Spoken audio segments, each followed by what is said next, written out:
Hi hello నమస్తే welcome to మనం TV. వైసీపీకి జగన్మోహన్ రెడ్డికి పనిచేసిన ప్రశాంత్ కిషోర్ పొలిటికల్ స్ట్రాటజిస్ట్ ఇప్పుడు నారా లోకేష్ గారిని కలిశారు. ఎందుకు కలిశారు, అసలు దీని వెనుక ఉన్న పొలిటికల్ ఎజెండా ఏంటి అనేది తెలుసుకోవడానికి ప్రయత్నం చేద్దాం. ఇప్పుడు మనతో ఉన్నారు పొలిటికల్ ఎనలిస్ట్ రవీంద్రబాబు గారు. నమస్తే సార్. నమస్తే Ramya. Sir, election strategist Prashant Kishor గారు ఒకప్పుడు జగన్మోహన్ రెడ్డి కోసం పనిచేశారు, కానీ ఇప్పుడు నారా లోకేష్ గారిని కలిశారు. అంటే దీని వెనుక ఏమైనా పొలిటికల్ ఎజెండా ఉందంటారా? ఆంధ్రప్రదేశ్ మంత్రివర్యులు నారా లోకేష్ గారు నిన్న ఢిల్లీ వెళ్ళారు.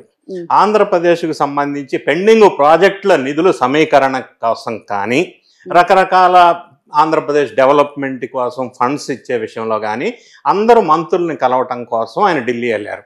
ఢిల్లీ వెళ్ళిన సందర్భంలో నిన్న ఈవినింగ్ భారతదేశంలోనే ప్రముఖంగా పొలిటికల్ స్ట్రాటజిస్ట్గా పేరున్నటువంటి ప్రశాంత్ కిషోర్ ఆయన్ని నారా లోకేష్తో గంట సేపు పాటు సమావేశం జరగటం జరిగింది. దీని మీద రెండు తెలుగు రాష్ట్రాల్లో, ఒక తెలుగు రాష్ట్రంలో కాదు, రెండు తెలుగు రాష్ట్రాల్లో, రెండిట్లో ఎందుకు అనేది మనం విశ్లేషణ చేద్దాం. రెండు తెలుగు రాష్ట్రాల్లో పెద్ద చర్చ జరుగుతుంది ఈ రోజు. సో మనం ఒక్కసారి దీంట్లో నిష్పక్షపాతంగా ఏ విధంగా చూడాలంటే, ఎందుకంటే వాళ్ళిద్దరి మధ్య ఏం డిస్కషన్ జరిగింది అనేది అక్కడ మనం వినలేదు కాబట్టి ఇదే జరిగిందని మనం చెప్పజాలం. కాకపోతే పరిస్థితులు, రాజకీయ పరిణామాల నేపథ్యంలో ఏమి అయ్యి ఉండవచ్చు అని ఊహాజనితమైన విశ్లేషణ మాత్రం చేయగలం నిష్పక్షపాతంగా. So political strategist Prashant Kishor బాగా పేరు ప్రఖ్యాతులు ఉన్న వ్యక్తి. మీరు ఇంతకు ముందు చెప్పినట్టుగా అతను జగన్ రెడ్డి గారికి పనిచేశారు. తర్వాత చంద్రబాబు నాయుడు గారికి మొన్న ఎన్నికల్లో కూడా రాబిన్ శర్మ అని ఒక పొలిటికల్ స్ట్రాటజిస్ట్ వర్క్ చేశారు. ఆయన ప్రశాంత్ కిషోర్ బ్యాచ్. తర్వాత ప్రశాంత్ కిషోర్ ఐపాక్ నుంచి బయటకు వచ్చారు.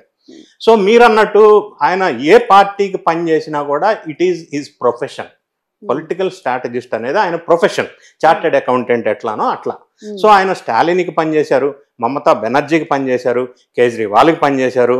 ఇట్లా భారతదేశంలో చాలా రాష్ట్రాల్లో ఆయన పొలిటికల్ స్ట్రాటజిస్ట్గా పనిచేసిన పార్టీలు అధికారాన్ని చేజిక్కుచ్చుకున్న సందర్భం ఆయన చరిత్ర.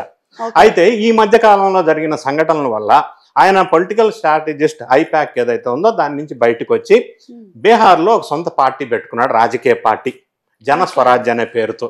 సో ఆయన ఫుల్ టైం ఆ పార్టీ కోసం బీహార్లో పనిచేస్తున్నాడు ఈ మధ్య కాలంలో.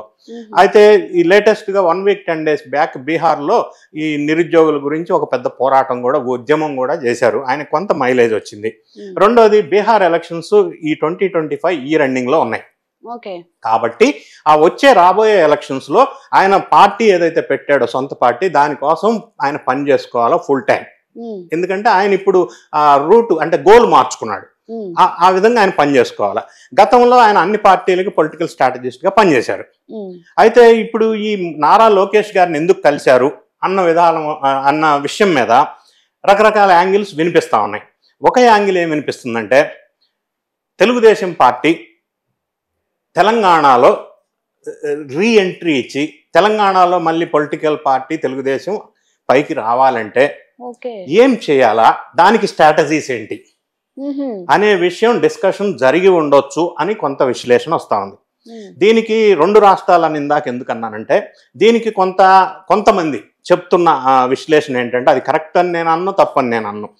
రేవంత్ రెడ్డి గారు కూడా ఆంధ్రప్రదేశ్లో తెలుగుదేశం ఎట్లయితే పైకి వచ్చిందో, తెలంగాణ స్టేట్లో కూడా రాబోయే ఎలక్షన్లో తెలుగుదేశం, బీజేపీ, జనసేన కూటమి అధికారంలోకి రావాలని ఆయన కూడా ఆలోచిస్తున్నాడని బీఆర్ఎస్ ఆరోపిస్తుంది.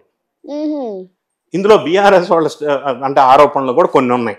సో ఏదేమైనా ఒక అంశం ఏమై ఉండవచ్చు అంటే, తెలంగాణ రాష్ట్రంలో మళ్ళీ తెలుగుదేశం పార్టీకి పునర్జీవనం పొయ్యాలి అంటే ఇప్పటి నుంచే ఏమేమి స్ట్రాటజీస్ అవలంబించవలసిన అవసరం ఉంది. సరే, అయితే ఈ జగన్మోహన్ రెడ్డికి ప్రశాంత్ కిషోర్ గారికి మధ్యలో డిఫరెన్సెస్ ఎక్కడొచ్చుంటాయి? అంటే ఈయన ఇప్పుడు నారా లోకేష్ గారిని కలిశారు కదా.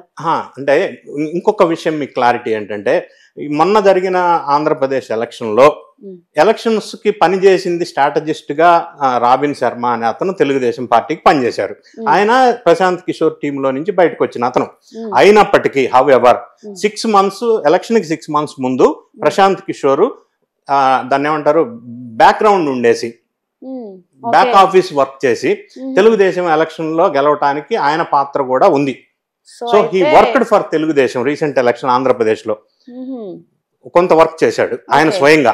ఓకే. సో ఇది తెలంగాణలో తెలుగుదేశం పార్టీ పునర్జీవనం పోసుకోవాలంటే ఏం చేయాలన్న అంశాల మీద డిస్కషన్కి వచ్చి ఉండవచ్చు ఒకటి.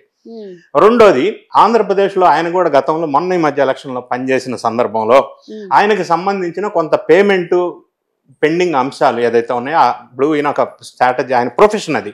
సో ఆ ఇద్దరి మధ్య తెలుగుదేశం పార్టీకి ఈ ప్రశాంత్ కిషోర్కి మధ్య కొంత బిల్లు పెండింగ్ అంశాలు కూడా కొన్ని ఉన్నాయి అనేది వార్త వస్తూ ఉంది. వీళ్ళు పే చేయాల్సిన అమౌంట్ ఏదో కొంత ఉంది, కొంత పే చేయలేదు. ఆ పేమెంట్ గురించి కూడా కొంత చర్చ జరిగింది అనేది వస్తుంది. మూడో అంశం ఏం బయటకు వస్తుందంటే, రాబోయే బీహార్ ఎలక్షన్స్కి ఆయన పొలిటికల్ స్ట్రాటజిస్ట్ నుంచి పార్టీ పెట్టుకున్నాడు. ఆ పార్టీ నడవాలంటే, ఎలక్షన్లో పోటీ చేయాలంటే ఈయన క్లయింట్స్ దగ్గరికి వెళ్ళి కొంత అమౌంట్ సపోర్ట్ తీసుకొని, ఫండ్ సపోర్ట్ తీసుకొని రాజకీయ పార్టీకి ముందుకు తీసుకెళ్లాల్సిన అవసరం ఉంది. సో ఈయన క్లయింట్ ఎవరు? తెలుగుదేశం పార్టీ. సో నారా లోకేష్ గారిని రాబోయే ఆ ఎలక్షన్లో బీహార్లో ఆయన పార్టీ కొంత ఫండ్స్ ఇచ్చి సపోర్ట్ చేయమని అడిగే అవకాశం లేకపోలేదు. ఇందులో పార్టీలకు అతీతంగా ఆయన ఒక పొలిటికల్ స్ట్రాటజిస్ట్ గానే తెలుగుదేశం పార్టీ చూడవలసి ఉంటది. సో ఆ విధంగా ఏమన్నా అడగటానికి వెళ్ళాడా అని ఒక అంశం ఉంటది. వీటన్నిటి అంశాలకు తోడుగా ఇప్పుడు ప్రస్తుతం 7 నెలల ఆంధ్రప్రదేశ్ ఎన్డీఏ గవర్నమెంట్ లో what went wrong, what went well, ఏం చేయాలి, ఇంకా ఇంప్రూవ్ చేసుకోవాలంటే, ప్రజల నాడి ఎలా ఉంది, ఆంధ్రప్రదేశ్లో పరిస్థితుల నేపథ్యంలో వైఎస్ఆర్ కాంగ్రెస్ పరిస్థితి ఇప్పుడు ఎలా ఉంది, గ్రౌండ్లో తెలుగుదేశం పార్టీ ఎన్డీఏ గవర్నమెంట్కి ఆదరణ ఏ విధంగా ఉంది అని ఆయన స్వయంగా కొంత సమాచారం ఉంటుంది కాబట్టి, పొలిటికల్ స్ట్రాటజిస్ట్ కాబట్టి ఆ విషయాలను కూడా కొంత లోకేష్తో షేర్ చేసుకునే అవకాశం ఉంది. ఎందుకంటే ఆయన గత ఎలక్షన్లో కూడా పార్టీకి సపోర్ట్ చేశాడు కాబట్టి. సో ఇన్ని అంశాల్లో ఏదో ఒక విషయాలు వీళ్ళ మధ్య చర్చలు వచ్చి ఉండవు. మళ్ళీ వైసీపీ పుంజుకునే అవకాశం లేదని చెప్పి ఇప్పుడు కూటమి వైపు వచ్చారా? లేదు, వైసీపీకి కూడా గతంలో ఐపాక్ టీం పనిచేసింది. సో ఈయన ఇప్పుడు ఒక్క విషయం ఏంటంటే, ఈయన ప్రొఫెషనల్ స్ట్రాటజిస్ట్ అన్నప్పుడు ఒక పార్టీకే పని చేయడు. ఈ సంవత్సరం ఎలక్షన్లో వైసీపీకి పనిచేయచ్చు, నెక్స్ట్ ఎలక్షన్లో వైసీపీ ఆపోజిట్ గా ఉన్న పొలిటికల్ పార్టీకి పనిచేయచ్చు. ఎందుకంటే అది ఆయన ప్రొఫెషన్. ఇప్పుడు గతంలో లాంగ్ బ్యాక్ రాజకీయ పార్టీలకి స్ట్రాటజిస్టులు ఉండేవాళ్ళు కాదు.